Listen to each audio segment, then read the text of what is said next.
Vou dar uma perspectiva histórica a essa mesa aqui, né? Porque eu sou do período em que essas duas ficavam lá no prologo brigando com um pedacinho de papel para cá, para lá, para montar cronologia, né? Então, primeiro falar de um lugar que eu acho que... Eu sempre discuto muito falando de experiência, mas eu acho que tem um lugar do experimento, né? Eu acho que a gente podia começar, vocês podiam começar a pensar nisso também, porque aquele exemplo que os meninos trouxeram, né?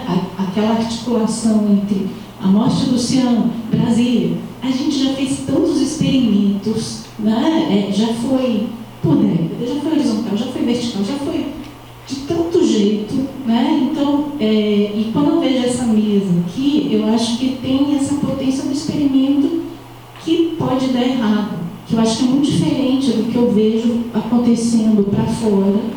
Acho que a narrativa da história, ela é complicada porque ela unifica, pacifica, né? Os conflitos, os erros, e eu acho que os alunos começam a acreditar, porque não é assim que a vida é, né? A vida é cheia de gagueiras, cheia de erros, cheia de brigas pelos corredores. Tinha época que eu achava que nunca mais íamos conversar, né? Tem umas coisas assim. E isso não está contado.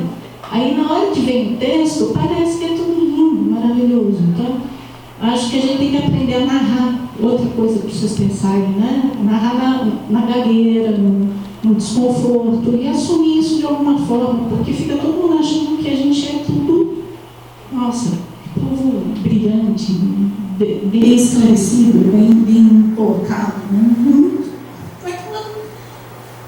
É uma verdade, né? Porque a gente acaba se entendendo mesmo, mas também tem um monte de coisas aí que eu acho que a gente precisa aprender a narrar.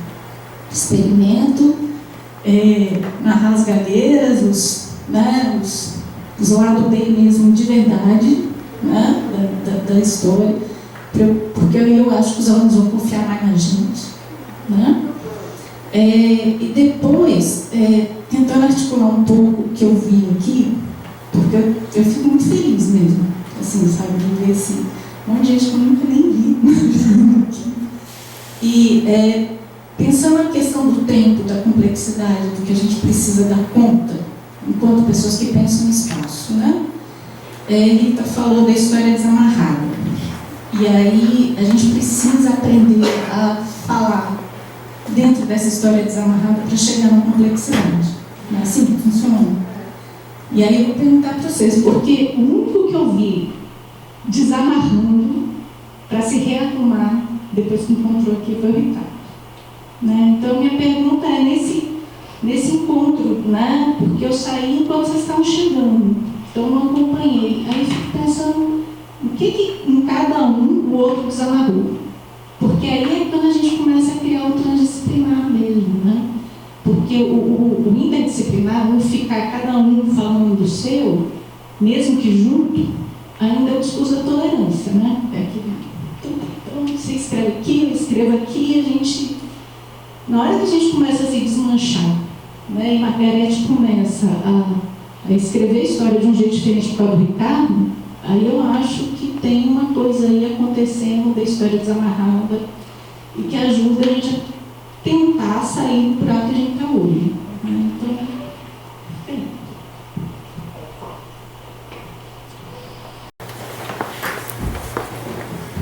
Na verdade, eu vou fazer um comentário rápido só sobre uma coisa que a falou a respeito do colega, alguém que era do grupo, né, que ficou falando aqui, pensar e fazer a mesma coisa para ele, né, o modo de pensar, o modo de fazer. E como tem uma discussão também sobre o modo de narrar, o que eu ia dizer é que eu acho que, embora aquilo que a gente pense pareça igual ao que a gente faz, a gente quase nunca consegue fazer o que pensou, né? E o nosso pensamento é sempre muito mais vago do que a capacidade de objetividade e diretividade que o nosso fazer tem. E, inclusive, o fazer restringe muita coisa, né? Seu pensamento fica lá vagando, e quando você faz alguma coisa, ele restringe um monte de outras coisas que ficaram de fora, né? Então, acho que tem uma dificuldade, talvez ele tenha querido dizer aquilo que a gente sabe, que aquilo o que eu fiz, né, o que vocês escrevem, o que vocês falam e tudo mais, representa, não sei se é essa palavra, não deve ser, mas expressa aquilo que vocês pensaram. Mas é uma parte, né? É um aspecto mesmo muito reduzido. E acho que narrar vai ser menos ainda. Quer dizer, porque narrar implica uma ideia de composição. A gente estava ali conversando com o pessoalzinho estava na ponta, a gente discutiu narrar e pensar e fazer, para a gente é muito diferente. Né? Eu vou pensar, eu vou fazer uma coreografia que é assim, entro por ali, saio por aqui, faço na hora que eu vou fazer não sai nada daquilo. Porque o meu corpo não é aquilo que eu imaginei que poderia ser, ou que eu desejaria que pudesse ser, mas não vai sair. E tem inúmeras experiências interessantíssimas de gente que apresenta a sua coreografia sentado na cadeira, narrando a coreografia. Eu abro o caderno, mas entram duas pessoas por ali, saem por aqui, a luz é assim, não sei o que é essa, para você imaginar aquela coreografia. Cada um vai compor a sua. Então a composição, que é essa parte da narração, ela será ainda mais distante daquilo que parecia ser o pensamento, que então parecia que era parecido com o fazer, e aí a composição será mais distante ainda. Então eu acho que tem primeiro uma coisa importante para vocês que têm esse objetivo na cabeça, que estão para esse projeto, é não se frustrar por isso, né? Talvez colocar essas três coisas numa medida de diferentes operações que são correlatas, mas elas são diferentes mesmo. E elas vão expressar coisas diferentes. E aí, no caso de vocês, eu queria dizer que eu achei curiosíssimo, comentei com o Paulo rapidamente ali na saída, que o primeiro seminário do primeiro grupo, ele era assim, né? Quase que pomposo mesmo, né? Cada autor lendo o seu texto inteiro. Primeiro tom, quase que lendo o seu artigo inteiro e apresentando e falando exatamente aquilo que estava falando. Agora a gente vê o desconforto, claro, desde o começo, mas todos vocês acabaram relaxando também. Olha, desconforto mesmo, assim. Só o Ricardo, talvez, e José tinha um pouco ali um PowerPointzinho que tentou dar um suporte, mas para desviar o suor, né? Como isso, mas o seu PowerPoint tinha lá aquelas interrogações grandes, muito mais imagem do que. Mas a gente via, eu acho que no fundo acabou aparecendo que o que se expressou no modo de fazer de vocês foi talvez um pouco essa distância entre o pensar e o fazer, e se expressou também ali uma maneira de pensar. Que a gente começa a pensar, uma maneira de pensar que é aquela que ainda tem dificuldade de entender a relação entre o pensar e o fazer, para vocês mesmos, entendeu? Parece que tem uma dificuldade que é aquela da condução do cotidiano do trabalho, de reconhecer os temas e as questões e formular os conteúdos e distribuir os conteúdos e as tarefas e as funções e não sei o quê. Tem alguma coisa na condução dos grupos, talvez, não sei, do trabalho do grupo, que é essa a investigação do trabalho coletivo, né? Mas eu achei incrível porque o que se expressou, que eu achei muito evidente assim, sobre também o pensamento de vocês, me lembrei da pergunta do Léo, que veio logo depois da fala, que foi falando sobre os clássicos com a Margarete, ela leu lá, como ler os clássicos, eu fiquei pensando, como ler os clássicos? Talvez pelos não clássicos. Porque os não clássicos ajudariam a situar os clássicos, né? A dar para os clássicos uma outra contextualização que não é aquela clássica. Então, ler o clássico porque alguém lhe diz, isso é um clássico, leia, é uma coisa. Mas ler um clássico porque alguém lhe deu um não clássico, e você, pelo não clássico, situou aquilo que se conhece e entende do clássico. Olha, esse aqui não é um clássico, né? Isso que vocês estão dizendo, tudo que vocês fazem não é o clássico dos grupos, não é o clássico das pesquisas em história, arquitetura e urbanismo, não é o clássico. Isso aqui é o contrapelo que vocês estão chamando, né? Então, aquilo que está ainda na criação de ser adverso àquilo que está se instaurando com o clássico, da hegemonia, da homogeneidade e tudo mais, tudo isso que envolve o risco, envolve essa coragem, né, de expor uma incompletude, uma incerteza, uma coisa assim.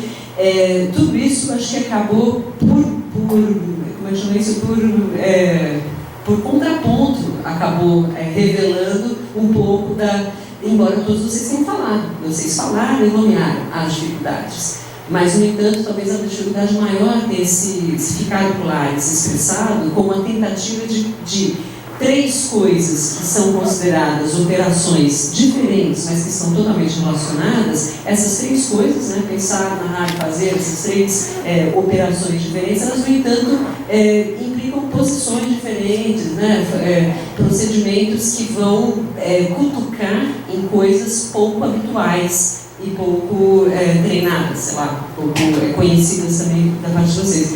Mas eu achei muito bacana por isso, talvez um pouco, acho que a Thaís falou alguma coisa sobre de ter a coragem, aí a gente se aproxima um pouco mais dos alunos justamente porque eles não parecem para os outros uma coisa totalmente sabida. E acho que a diferença desse seminário para aquele outro, que é o que é engraçado como esse tom é muito maior, né? É onde resolveram assumir que o texto é coletivo, todo mundo escreve, mas é uma coisa, um bolo, né? O outro era menor.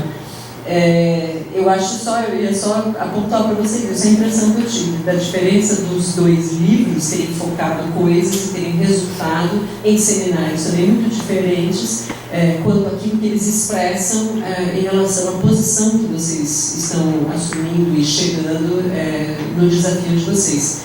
E tomara mesmo que o de narrar venha com um redesenho, outro completamente diferente. Talvez não na maneira de cada um de vocês fazer aquilo que faz, porque isso é mudar, a gente está discutindo isso, mudar de pensamento, mudar de hábito é algo muito difícil, muito complicado, mas acho que é um caminho do processo mesmo, dessa cutucância mútua e recíproca entre vocês. Parabéns.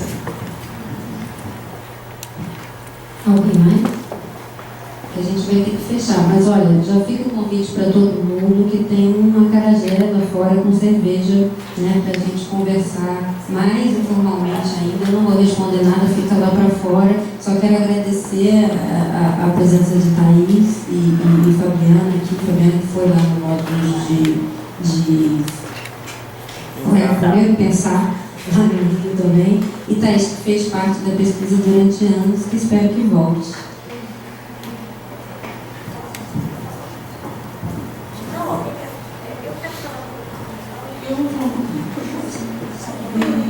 Bem rápido, eu queria explicar ao Rodrigo. Ele não consegue dissociar as 2 coisas e eu entendo. Como você deu o exemplo, ele entra, você imagina a coreografia, entra em cena, ela sai de outro jeito. Ali para ele é que começa o pensar. Depois que a coreografia deu errado.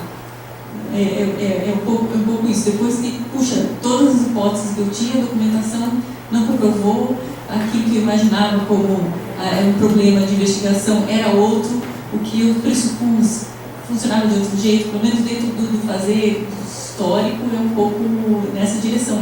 Então você começa a pensar depois, o pensamento inicial, depois ele fica, ele só tem um caminho para narrar. Olha, eu comecei aqui e fui parar ali. Aí ele ganha sentido, mas dali em diante é outra maneira de pensar no que você pensou inicialmente. Não sei se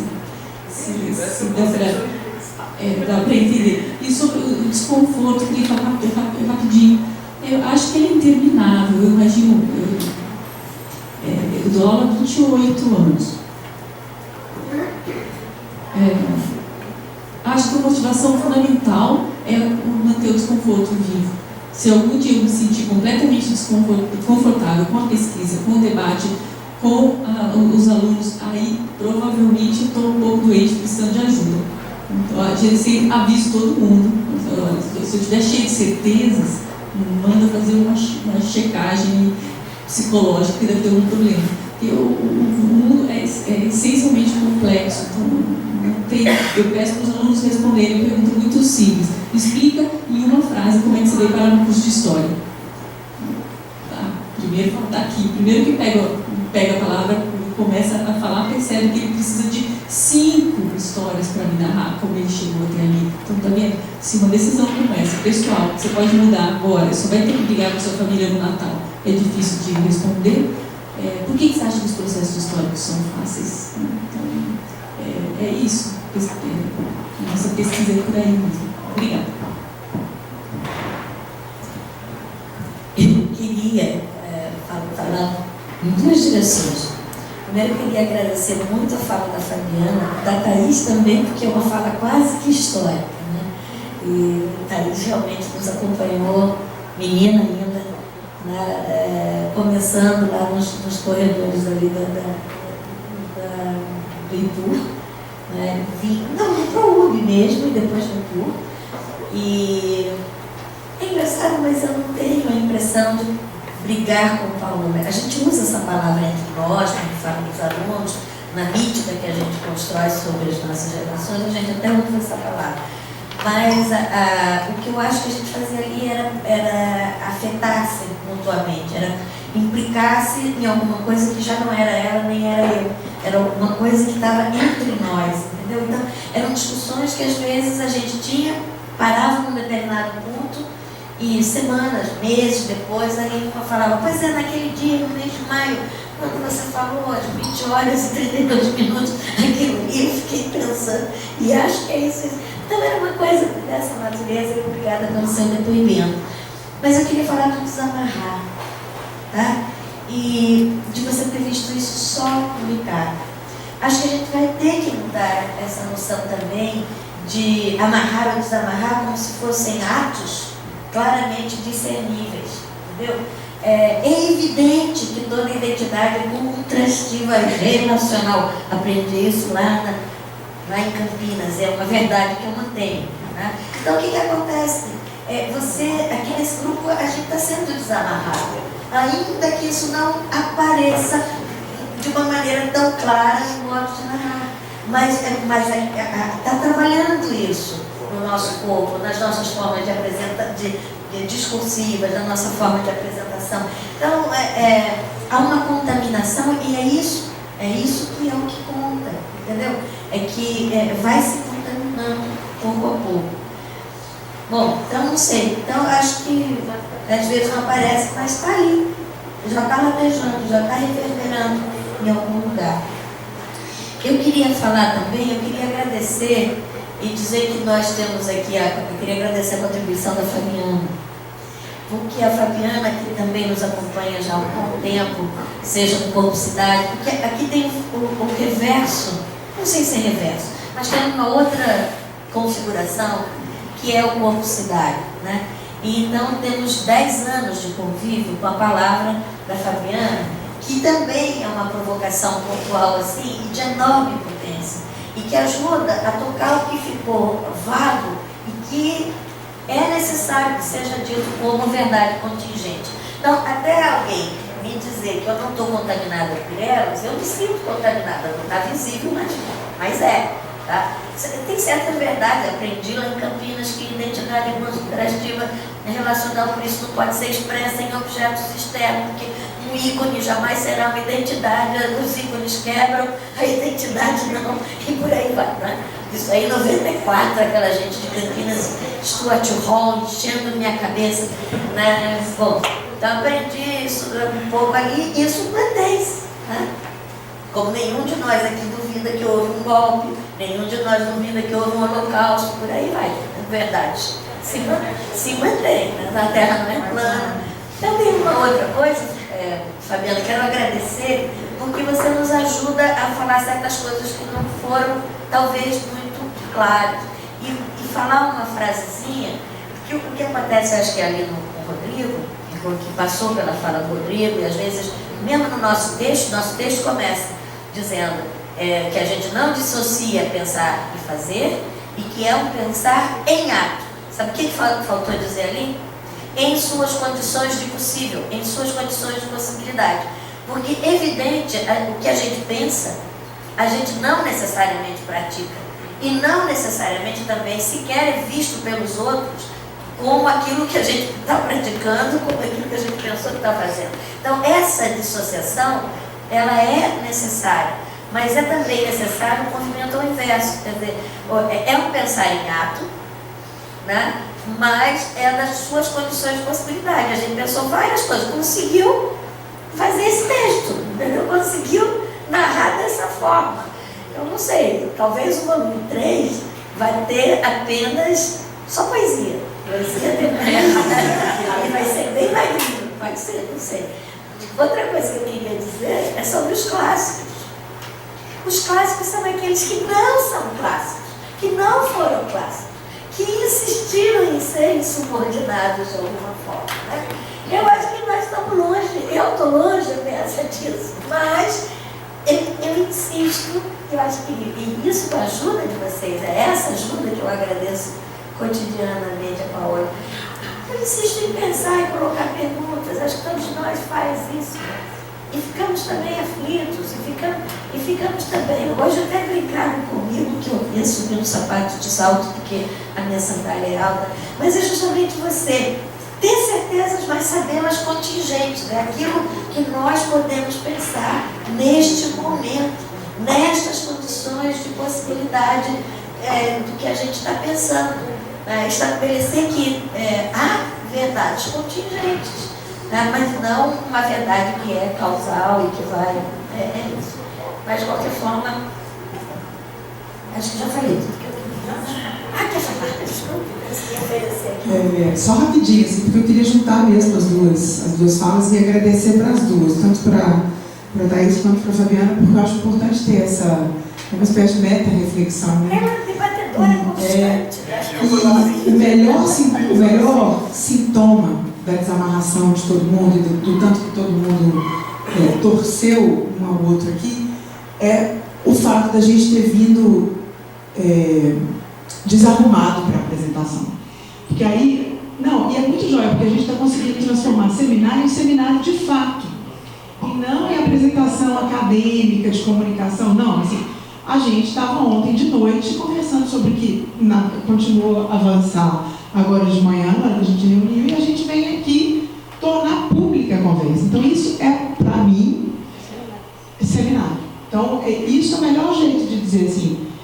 Eu acho o texto mais difícil de mexer. Eu acho que as pessoas, a gente tem uma estrutura mental para argumentar, que a gente é difícil de desapegar dela. Agora, esse comportamento em conjunto é a coisa mais bacanuda que a gente já conseguiu. Assim. A gente não prepara o seminário, a gente vem a público. Talvez seja o melhor jeito.